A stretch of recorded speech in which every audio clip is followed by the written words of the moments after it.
नमस्कार, मैं हूं दीपाली राणा। आप देख रहे हैं मिड कैप अंतराल। शुरुआत करते हैं इस वक्त की हेडलाइंस के साथ। बुल्स ने पकड़ी तूफानी रफ्तार, लगातार पांचवें दिन उछलकर निफ्टी 23,400 के पार, फिर लगाई double century. Mid cap small cap से ज्यादा एक्शन, दोनों इंडेक्स 1 से 1.5% चढ़े।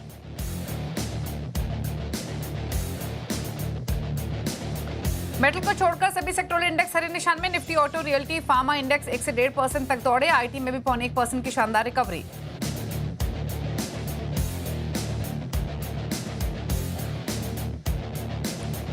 तीन परसेंट उछलकर ऑल टाइम हाईस पर बजाज फाइनेंस। लीडरशिप में बदलाव और ब्रोकरेजेस के थम्स अप से शेयर में जोश। उधर बेन कैपिटल से डील के बाद मनापुरम भी 8% दौड़ा। आवाज के बिग स्टॉक एनालिसिस में निवेशकों को निवेश की दी गई थी सलाह। सरकारी कंपनी दिखा रही है दम। निफ्टी सीपीएसई इंडेक्स करीब 0.25% ऊपर। एनएचपीसी, एनसीएल इंडिया, एसडीवीएन ने भी लगाई 4% से ज्यादा की दौड़। उधर रेलटेल करीब 4% भागा। केबल और वायर कारोबार में अदानी ग्रुप की एंट्री से प्राइस डिस्ट्रप्शन की आशंका नहीं। सेक्टर पर रिपोर्ट से नवामा ने कहा केबल में जरूरत से ज्यादा हुई गिरावट, जल्द रिकवरी की जताई उम्मीद। केईआई, पॉलीकैब और हेवल्स पर भी दिया पॉजिटिव व्यू। और आज का आवाज स्पॉटलाइट शेयर। एबी कैपिटल करीब 5% दौड़ा। उधर हमारे पैनल गेस्ट आशीष बहेती के एलएनटी फाइनेंस तो शिल्पा राउत के एचएल के टारगेट्स हिट।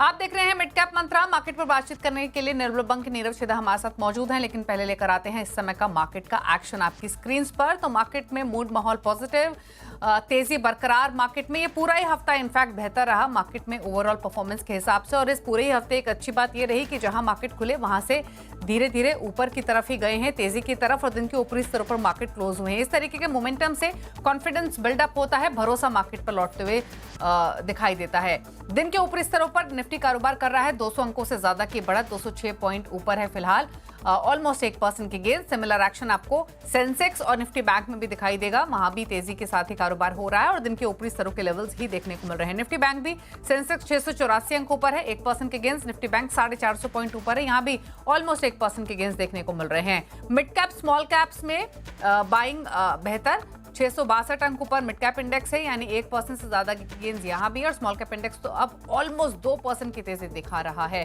मार्केट की ब्रेथ भी पॉजिटिव है क्योंकि दिग्गज हो या छोटे मझोले स्टॉक्स हो, तेजी के साथ कारोबार हो रहा है। 2091 स्टॉक्स जो तेजी के साथ ट्रेड कर रहे हैं, 554 स्टॉक्स हैं जो गिरावट के साथ कर रहे हैं कारोबार आज के सेशन में। अगर आप सेक्टोरल परफॉर्मेंस भी देखेंगे तो सिर्फ मेटल्स को छोड़ के सभी सेक्टर्स तेजी के साथ कारोबार कर रहे हैं। सबसे ज्यादा मोमेंटम हम देख रहे हैं फाइनेंशियल्स में, पीएसयू बैंक्स में। सीपीएसई इंडेक्स आप देखेंगे अच्छी मोमेंटम दिखा रहा है। निफ्टी ऑटो 1.5% ऊपर है। कैपिटल गुड इंडेक्स में भी 1.5% की तेजी है। ऑयल एंड गैस 0.2% ऊपर। निफ्टी रियल्टी 1% ऊपर है। तो एक अच्छा ओवरऑल मूड माहौल आज के बाजार में दिखाई दे रहा है। और इस मूड माहौल के बीच में करना क्या है आपको इंडेक्स पर, इस पर लेते हैं राय। नीरव नमस्कार, बताइए क्या करें दोनों ही इंडेक्स पर, Nifty bank Nifty till market closing. Yes hi. देखिए दीपाली जी, निफ्टी की पहले बात कर लेते हैं। एक तो बहुत बढ़िया वीक रहा है ये। बहुत अच्छा एक मूव मिला, ऑलमोस्ट 1000 पॉइंट मूव मिला है 22,500 से। इम्पॉर्टेंटली 23,200 जो कि बहुत इंपॉर्टेंट रेजिस्टेंस था वो ब्रेक हुआ है। एक डाउनवर्ड स्लोपिंग ट्रेंड लाइन था वीकली पे around this same level of 23,200 23,250, वो ब्रेक हो गया है। यहाँ से अब जो अगला लेवल आ सकता है वो 23,650 तक का लेवल आ सकता है, एंड देन 24,000 लेवल्स। तो यहाँ से बाइंग करने की राय है करंट लेवल्स पे, एंड थोड़ा डिप्स मिले उस पर बाइंग करे। 23,300 एक बढ़िया सपोर्ट है, वो आपका स्टॉप लॉस बनेगा। 23,650 का आपका पहला टारगेट बनेगा। बैंक निफ्टी में भी 50,000 का जो लेवल है बहुत इंपॉर्टेंट रेजिस्टेंस लेवल था जो ब्रेक हुआ है along with the fifty day moving average. अब यहाँ से बैंक निफ्टी में शॉर्ट कवरिंग एक्शन शुरू हो चुका है जो कि ये इंडेक्स को ऊपर में और 200-डे मूविंग एवरेज के पास लेके जाएगा जो 51,100 के आसपास है। तो करंट लेवल से बैंक निफ्टी में भी आप फ्यूचर खरीद सकते हैं। 50,200 अभी अच्छा सपोर्ट उभर के आया है, वो आपका स्टॉप लॉस बन जाएगा। 51,100 तक के आपके टारगेट नजर आ सकते हैं। ओके, अच्छा स्टॉक स्पेसिफिक स्ट्रैटेजी क्या रहेगी, कुछ ट्रेड्स आइडेंटिफाई किए हैं नीरव? या दीपाली जी देखिए, पीएसयू स्टॉक्स में काफी अच्छा मूवमेंट है। अच्छी बाइंग है। स्पेसिफिकली ओएमसीज में बहुत बढ़िया बाइंग है और ब्रेकआउट आए हैं रिवर्सल्स में। I believe IOC current level से आप बाइंग कर सकते हैं। अच्छा चांस है ये स्टॉक को 150 145 150 तक जाने का। आप करंट लेवल से बाइंग करें 145 के टारगेट के साथ में, नीचे में 125 का स्टॉप लॉस लगाइए। दूसरा कॉल रहेगा चंबल फर्टिलाइजर पे। चंबल फर्टिलाइजर में बहुत बढ़िया एक ब्रेकआउट आया है और ये जो ब्रेकआउट आया है या सर्कुलर ब्रेकआउट है, बहुत कम देखने को मिला है अभी और सस्टेन हो गया है stock about the 580 level which was important. Current level से आप 580 के स्टॉप लॉस के साथ में बाइंग कर सकते हैं। 635 का इसमें पहला टारगेट रहेगा। ओके, चलिए, तो ये रहे ट्रेड्स आपके लिए और यहाँ पर आप पोजीशंस बना सकते हैं, आपकी स्क्रीन पर हैं।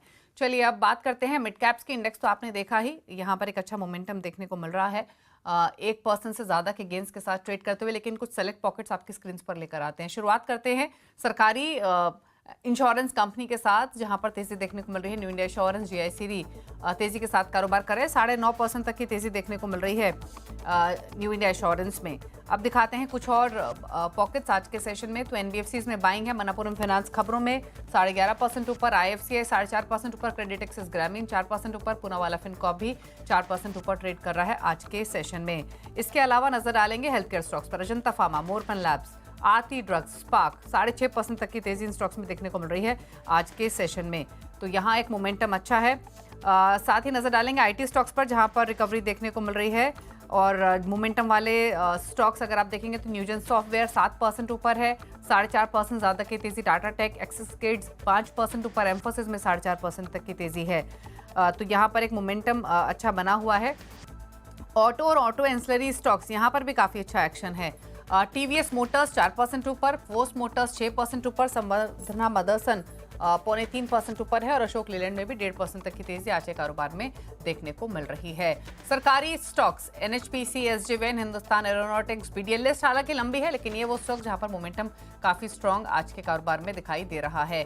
पीएसयू स्टॉक्स में एक अच्छा मोमेंटम। रियल्टी स्टॉक्स में सिग्नेचर ग्लोबल 3% ऊपर, गोल्ड प्रॉपर्टीज 2.5% ऊपर, 3% ऊपर फिनिक्स मिल्स, प्रेस्टीज एस्टेट 2.25% ऊपर ट्रेड कर रहा है आज के सेशन में। लूजिंग स्टॉक्स देखें, कुछ सेलेक्ट स्टॉक्स ही हैं। मेटल से कुछ शेयर्स हैं जहां पर दबाव है। जिंदल स्टेनलेस 3% नीचे, वोल्टास चला प्रॉफिट टेकिंग हो रही है 0.3% नीचे, सुप्रीम इंडस्ट्री 1% नीचे, सीजी पार 2.25% नीचे कारोबार करते हुए आज के सेशन में। तो ये रहा मिड कैप्स में स्टॉक्स का हाल। लेकिन मनप्पुरम फाइनेंस, अभी आप देख रहे थे, उस स्टॉक को दोबारा लेकर आते हैं और बड़ी इन्वेस्टमेंट की खबरों के बीच में स्टॉक शाइन करते हुए दिखाई दे रहा है। साथ ही ब्रोकरेजेस का अपग्रेड भी आया है। दरअसल बेन कैपिटल डील से मनप्पुरम फाइनेंस एक स्ट्रॉन्ग मोमेंटम में है। ब्रोकरेज हाउसेज ने भी टारगेट्स अपग्रेड किए हैं। डिटेल समझते हैं। स्टॉक में देखिए बाइंग एक्सटेंड होते हुए दिखाई दे रही है। जहां खुला वहां से तो तेज हुआ ही, लेकिन अभी भी बाइंग इमर्ज हो रही है। ये इंटरेस्टिंग है।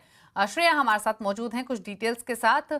श्रेया, पहले तो बताइए बेन कैपिटल के साथ जो डील हुई है, क्या बारीकियां हैं, कितना स्टेक ले रही है बेन कैपिटल, कितने फंड्स मिलेंगे मनप्पुरम फाइनेंस को? बिल्कुल, देखिए सही बात कही दीपाली आपने। जो पहले मैं खबर बता रही थी तब मात्र 6% की तेज़ी हमें देखने को मिल रही थी मनप्पुरम फाइनेंस के स्टॉक में, लेकिन अब देखिए 11.25% के करीब भी चढ़कर कर रहा है कारोबार। खबर बड़ी आई और मार्केट ने इसको थम्स अप दिया है। देखिए खबर ये है कि मनप्पुरम और बेन कैपिटल में एक डील हुई है। बेन कैपिटल मनप्पुरम फाइनेंस में 18% हिस्सा खरीदेगी और ये जो हिस्सा खरीदने का जो आंकड़ा है वो कितने में खरीदेगी वो बताती हूँ। 4,385 करोड़ में बेन कैपिटल ये हिस्सा खरीदेगी। इसके अलावा आप देखें तो बेन कैपिटल को 9.29 करोड़ शेयर और वारंट जारी होंगे और ये जो ट्रांजैक्शन है ये 236 रुपये प्रति शेयर के भाव पर होगा। साथ ही 26% का अतिरिक्त हिस्सेदारी के लिए ओपन ऑफर भी लाएगी बेन कैपिटल और इनफैक्ट आप देखें तो 236 रुपये प्रति शेयर पर ये ओपन ऑफर कैपिटल लेकर आएगी। इनफैक्ट आप देखें तो डील के बाद कंपनी की प्रमोटर बन जाएगी बेन कैपिटल। हालांकि डील के बाद भी कंपनी पर ज्वाइंट कंट्रोल होगा। साथ ही ब्रोकरेजेस ने इस रिपोर्ट को काफ़ी पॉजिटिव ले लिया है। CLSA और मॉर्गन स्टैनली ने इस पर रिपोर्ट जारी की CLSA सीएलएसए काफ़ी बुलिश नज़र आ रहे हैं। उन्होंने 270 रुपये प्रति शेयर का टारगेट प्राइस रख दिया है और यहाँ से उस वक्त जब दिया था तो 270 रुपये था, तो वहाँ से 24% का अपसाइड पोटेंशियल को नज़र आ रहा है। वही मॉर्गन स्टैनली ने 180 का रखा है और 180 तो काफ़ी नीचे है, अभी तो रॉकेट हुआ पड़ा है ये स्टॉक। क्या अच्छा लग रहा है दोनों ही फर्म्स को? तो देखिए सीएलएसए का मानना है कि जिस तरीके से ये डील सामने आई है ये पॉजिटिव ट्रिगर है। साथ ही नई सीईओ के नेतृत्व में कंपनी काफ़ी ज़्यादा अच्छा प्रदर्शन कर सकती है। फोकस बढ़ाएगी कंपनी अपनी लोन सेगमेंट में, गोल्ड लोन सेगमेंट में कंपनी फोकस बढ़ाएगी नई सीईओ के अंडर। इसके अलावा एमएफआई आप देखें, हाउसिंग, व्हीकल बिजनेस को बढ़ावा देगी। इसके अलावा नई मैनेजमेंट के आने के बाद सीएलएसए का मानना है कि री रेटिंग भी हो सकती है। तो काफ़ी ज़्यादा स्टॉक में आज एक्शन देखने को मिल रहा है, रॉकेट हुआ पड़ा है, आपके भी रडार पर होना चाहिए। मनापुरम फाइनेंस अभी भी 9% ऊपर है और 237 के लेवल्स देखने को मिल रहे हैं, तो तेजी यहां पर सस्टेन होते हुए दिखाई दे रही है। श्रेया इनफैक्ट हमारे साथ बनी रहेंगे। श्रेया से बजाज फाइनेंस की भी बात कर लेते हैं क्योंकि इस स्टॉक में भी जो मैनेजमेंट बदलाव हुए हैं उसको बाजार ने थम्स अप दिया है और खबरों के बाद शेयर ऑल टाइम हाइस पर पहुंच गया है। ब्रोकरेजेस ने भी शेयर पर बुलिश रिपोर्ट दी है। श्रेया हमारे साथ कनेक्टेड है, श्रेया बताइए। बिल्कुल, बजाज फाइनेंस देखिए टॉप गेनर्स में शामिल है। निफ्टी के काफ़ी ज़्यादा एक्शन इसमें देखने को मिल रहा है, डे हाई के आसपास कारोबार कर रहे हैं। दरअसल बजाज फाइनेंस पे जो ब्रोकरेज रिपोर्ट आई है, तीनों ही ब्रोकरेज काफ़ी बुलिश नजर आ रहे हैं। सिटी ने बाय की कॉल दी है, टारगेट प्राइस देखिए तो 10,200 रुपये प्रति शेयर का रख दिया, यानी कि 17% का अपसाइड पोटेंशियल को नजर आ रहा है। मॉर्गन स्टैनली भी आप स्क्रीन पर देख सकते हैं जिस तरीके से टारगेट प्राइस सामने आता है, वो ओवरवेट की कॉल। टारगेट प्राइस देखिए 10,500 का रख दिया, यानी कि 20% का अपसाइड पोटेंशियल नजर आ रहा है। वहीं सीएलएसए तो काफी ज्यादा बुलिश नजर आ रहे हैं, आउट परफॉर्म की कॉल 11,000 रुपये प्रति शेयर का टारगेट प्राइस रख दिया, यानी कि करीब 27% का अपसाइड पोटेंशियल बजाज फाइनेंस में नजर आ रहा है। जैसा कि आपने भी मेंशन किया, राजीव जैन जो वाइस चेयरमैन है उनका टेन्योर बढ़ा दिया है और 3 साल के लिए। इस खबर के बाद इसमें एक्शन हमें देखने को मिला। बाजार ने इस खबर को बहुत ही पॉजिटिव लिया क्योंकि इन्वेस्टर्स का जो सेंटिमेंट है वो कहीं ना कहीं सुधरा है इस खबर के बाद और कॉन्फिडेंट हुए हैं वो इस स्टॉक को लेकर। इसके अलावा देखिए अनूप शाह को एमडी के तौर पर भी ये और 3 साल के लिए एक्सटेंड कर रहे हैं, ये एलिवेशन देखने को मिल रहा है और ये दोनों ही जो है वो 1 अप्रैल 2025 से इफेक्टिव हो जाएंगे। ये तो रही खबर की बात, लेकिन सिटी को और भी पॉजिटिव ट्रिगर्स इसमें नजर आ रहे हैं। एक ये कि ये सिटी का मानना है कि 12 महीने में और स्ट्रॉन्ग रिटर्न दे सकता है बजाज फाइनेंस, इसलिए आपके रडार पर होना चाहिए। अर्निंग्स की बात करें तो हमेशा इसकी अर्निंग्स इन लाइन ही रही है। आने वाले कुछ क्वार्टर्स में इसके अर्निंग्स पर भी फोकस बढ़ेगा, वहाँ पे भी एक पॉजिटिविटी दिख रही है फिलहाल, इसलिए सारे ही ब्रोकरेज पे बुलिश नजर आ रहे हैं। शुक्रिया आपका श्रेया, ये दोनों स्टॉक्स पर डिटेल्स देने के लिए। क्विकली एक राय भी ले लेते हैं। नीरव बताइए दोनों स्टॉक्स पर क्या व्यू है आपका, जिनके पास पोजीशंस हो, शॉर्ट टर्म व्यू हो, मनापुरम फाइनेंस और बजाज फाइनेंस।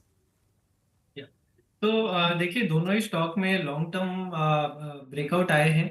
पहले बजाज फाइनेंस की बात कर लेते हैं तो 4 साल का कंसोलिडेशन के बाद में 8200 के ऊपर इसमें ब्रेकआउट आया, उसके बाद higher top higher bottom formation बन रहा है। अभी ये हफ्ते में भी एक कंसोलिडेशन ब्रेकआउट आया है, तो इसके हिसाब से जो टारगेट बनता है नियर टर्म में 9200 का बनता है, तो वो टारगेट के साथ में आप बाइंग करें।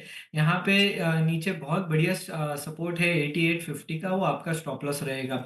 मन्नापुरम फाइनेंस में भी एक कंसोलिडेशन ब्रेकआउट आया है और ये अगेन 2021 के बाद में ऑलमोस्ट 4 ईयरली ब्रेकआउट आया है और ये ब्रेकआउट आया है 225 के ऊपर। सो आई बिलीव करंट लेवल से ये स्टॉक भी ऊपर जा सकता है, एटलीस्ट 255 260 तक जा सकता है नियर टर्म में और काफी जल्द जा सकता है। तो करंट लेवल से आप बाइंग कर सकते हैं। ऑलरेडी देखिए आज नो डाउट 10-12% ऊपर है, तो करंट लेवल्स पे थोड़ा लीजिए, थोड़ा डिप्स मिलता है डिप्स पे लीजिए। 225 का आप स्टॉप लॉस लगाइए, ऊपर में 260 ऑड का आपका टारगेट रहेगा। ओके चलिए, तो ये बात हुई मनापुरम फाइनेंस और बजाज फाइनेंस की। रुक रहे हैं एक ब्रेक के लिए, ब्रेक के बाद कुछ और खबरें, चल वापस आते हैं।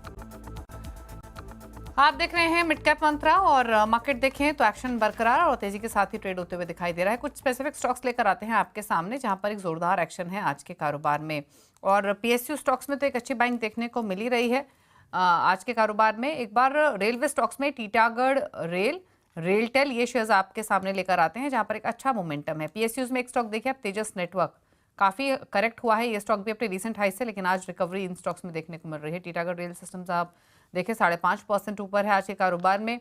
रेलटेल में तेजी है, साथ ही तेजस नेटवर्क को देखेंगे तो यहाँ भी 13.5% ऊपर के कारोबार होते हुए दिखाई दे रहा है। आईटी में नजर डालेंगे तो कुछ स्टॉक्स जहां पर एक्शन तेजी का बना हुआ है, उसमें काफी सारे शेयर्स हैं। मिड कैप स्मॉल कैप्स में एम्फोसिस एक स्टॉक है जहां पर एक अच्छा मोमेंटम आज के सेशन में दिखाई दे रहा है। तो मिड कैप स्मॉल कैप्स में काफ़ी आइडियाज़ आज के कारोबार में देखने को मिल रहे हैं जहां पर एक डिसाइसिव बाइंग देखने को मिल रही है। तो ये रहे वो कुछ शेयर्स। एम्फोसिस आप देखेंगे, इनफैक्ट एम्फोसिस पर एक राय भी ले लेते हैं। नीरव बताइए, एम्फोसिस डेज हाई के आसपास ही ट्रेड कर रहा है, क्या व्यू है? या देखिए, एम्फोसिस में एक बहुत इंपॉर्टेंट सपोर्ट लेवल है 2200 का। स्टॉक 3200 टू 2200 आया, 2200 पे अच्छा टाइम गुजारा, वॉल्यूम्स हुए और फिर रिवर्सल आया। सो बहुत बढ़िया एक पैटर्न है रिवर्सल का। पॉसिबिलिटी है ये जो रिवर्सल है 2500 तक एक्सटेंड हो सकता है। करंट लेवल से आप बाइंग बना सकते हैं ये स्टॉक में। 2380 ये अभी आपका स्टॉप लॉस बनेगा। ओके, चलिए, तो ये राय रही आपके लिए एम्फोसिस पर। और बात करते हैं बिग वॉइसेस की। बाजार में आगे भी उतार चढ़ाव बना रहेगा, ये कहना है पेडिग्री एडवाइजरी के फाउंडर दिलीप भट्ट का। उनके मुताबिक सेक्टर की जगह शेयरों पर फोकस बेहतर होगा। मार्केट में है ना, थोड़ा बहुत एक चेरी पिकिंग करना चाहिए। कोई एक सेक्टर को बैक करना चाहिए। I am not too sure at the moment, लेकिन सिलेक्टिवली स्टॉक्स को पिक कर सकते हैं। जैसे कि मैं कहूंगा कि कोई एक लार्सन एंड टुब्रो है, एल&टी पे जरूर ध्यान देना चाहिए। थोड़ा बहुत फार्मास्यूटिकल्स में शायद Sun Pharma, Lupin will look pretty good and interesting. और थोड़ा बहुत फाइनेंशियल्स में भी अगर हम देखें तो लगता है थोड़े पीएसयूज में एसबीआई काफी ठीक लग रहा है, और प्राइवेट सेक्टर में of course HDFC and ICICI bank. चलिए, रुकें एक ब्रेक के लिए, लौटेंगे तो कुछ और खबर आपके लिए लेकर आएंगे, साथ ही दिखाएंगे खिलाड़ी नंबर 1 का अपडेट जब वापस आते हैं। आप देख रहे हैं मिड कैप मंत्रा। और देश भर में तेजी से तापमान बढ़ रहा है। मार्च में ही हीट वेव ने लोगों की परेशानी बढ़ा दी। आईएमडी ने अगले हफ्ते से हीट वेव बढ़ने की चेतावनी भी दी है। क्या है पूरी डिटेल्स, कंचन से समझते हैं। कंचन, बताइए। जी, जिस तरीके से हम देख रहे हैं कि केवल इंडिया में नहीं, अगर ग्लोबली भी हम बात करें तो जो एल नीनो इफेक्ट है वो काफ़ी ज़्यादा बढ़ता जा रहा है। जिस तरीके से गर्मी बढ़ रही है उससे ज़्यादा ग्लेशियर्स में भी हमें एक देख रहे हैं कि वो पिघलते जा रहे हैं। अगर हम पर्टिकुलरली इस टाइम पे इंडिया की बात करें तो बाकी अगर सालों से कंपेयर करा जाए तो इस टाइम पे जो टेम्परेचर है वो काफ़ी ज़्यादा बढ़ता हुआ दिखाई दे रहा है। काफ़ी ज़्यादा हीट वेव का लोगों को इस टाइम पे सामना करना पड़ रहा है। दिल्ली जैसे शहर, मुंबई जैसे शहर में भी जहाँ पे इस टाइम पे काफ़ी ज़्यादा नॉर्मल टेम्परेचर रहता था, बॉम्बे बेल्ट में भी यहाँ पे इस टाइम पे जो टेम्परेचर है वो बढ़ता हुआ दिखाई दे रहा है। इस टाइम पे अगर बात करी जाए पर्टिकुलरली नॉर्थ बेल्ट की, तो नॉर्थ बेल्ट जो इस टाइम है वो लू की चपेट में आ चुका है। और आशंका ये जताई जा रही है कि गर्मी जो है यहाँ तक सीमित नहीं है, आने वाले टाइम पे लोगों को इससे भी ज्यादा गर्मी से जूझना पड़ सकता है, जिसके चलते काफी सारे जो बाकी के स्टेट्स भी हैं, बाकी के जो देश भी, बाकी के जो स्टेट्स भी हैं, वहां पे भी अच्छा खासा सामना गर्मी का करना पड़ सकता है। लेकिन इसका इम्पैक्ट जो हमें स्टॉक मार्केट में देखने को मिलेगा, काफी सारे सेक्टर्स ऐसे हैं जो यहाँ से बेनिफिट लेते हुए जाके दिखाई दे सकते हैं, जैसे कि एसी सेगमेंट हो गया, आइसक्रीम सेगमेंट हो गया, शुगर सेगमेंट हो गया। इसके अलावा पावर सेगमेंट में भी अच्छी खासा रिवाइवल की उम्मीदें जताई जा रही है अकॉर्डिंग टू सम रिपोर्ट्स। शुक्रिया आपका कंचन ये डिटेल्स बताने के लिए। तो हीट वेव बढ़ने की आशंका तो इनफैक्ट मार्च से पहले ही शुरू हो गई थी। मार्च भी हॉटर रहा है, रिकॉर्ड हॉट वेदर रहेगा मार्च में, ऐसा इंडिकेशन ऑलरेडी आईएमडी ने दी थी। और अब आगे के लिए भी जो चिंताएं हैं गर्मी को लेकर वो बनी हुई हैं। लेकिन आगे बढ़ेंगे, क्लैंड नंबर 1 का अपडेट लेकर आते हैं आपके सामने। मुकाबला चल रहा है इस हफ्ते आईडीबीआई कैपिटल के ब्रिजेश यल, कैटलिस्ट वेल्थ के प्रशांत सावंत और जेएम फाइनेंशियल के तेजस शाह के बीच में। दिखाते हैं कि उन्हीं खिलाड़ियों के बीच में रिटर्न की स्थिति क्या बनी हुई है। ब्रिजेश यल का पोर्टफोलियो 15% के रिटर्न दे रहा है। क्लोजली कम्पीट कर रहे हैं तेजस शाह सिमिलर रिटर्न के साथ। प्रशांत सावंत का पोर्टफोलियो नेगेटिव 3.57% के रिटर्न देते हुए। ये रहा पूरा अपडेट। इसी के साथ एक ब्रेक के उस पार आप देखिए न्यूयॉर्क कंपनी, जहां हम बात करेंगे ब्रिगेड ग्रुप के CFO जयंत बी मनमडकर से एक ब्रेक के बाद। नमस्कार।